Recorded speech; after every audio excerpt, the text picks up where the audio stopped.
بات یہ کہہ دی جاتی تو کافی تھی، لیکن کس کو پتا کہ کل وہ بوجھ کیا ہوگا؟ کوئی کیا جانے کہ کل کی وہ سختی کا عالم کیا ہوگا؟ اس لیے پھر اللہ نے بات کے وزن ڈالا اور آخرت کی منظر کشی کی۔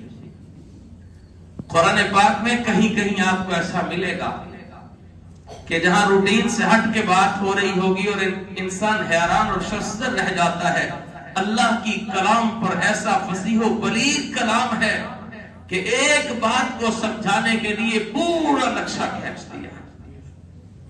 اور پھر قرآن مجید پر آپ غور کریں، اللہ فرماتے ہیں یوم ينفخ في الصور ونحشر المجرمين يومئذ زرقا يتخافتون بينهم إن لبثتم إلا عشرا نحن أعلم بما يقولون إذ يقول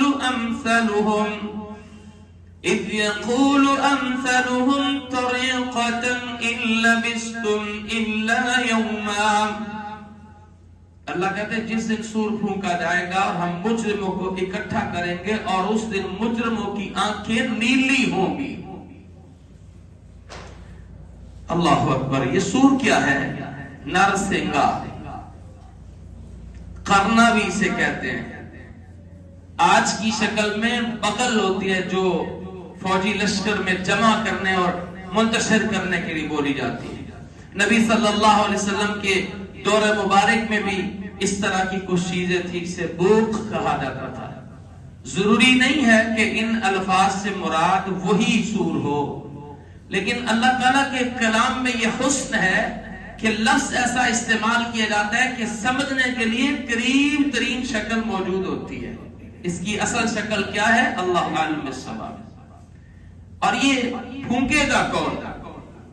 اسرافیل علیہ السلام اسے منہ میں لیے، حدیث کے الفاظ منہ میں لیے نظریں جھکائے اللہ کے حکم کے منتظر ہیں، اور جب نفخہ اولا ہوگا ساری دنیا مر جائے گی، سب جاندار ختم ہو جائیں گے، اور جب یہ نفخہ ثانیہ دوسرا نفخہ ہوگا جو یہاں پر اللہ بیان کر رہے ہیں، تو پھر اس وقت سب کھڑے ہوں گے، سب زندہ ہو جائیں گے اور محشر کی طرف جمع ہوں گے۔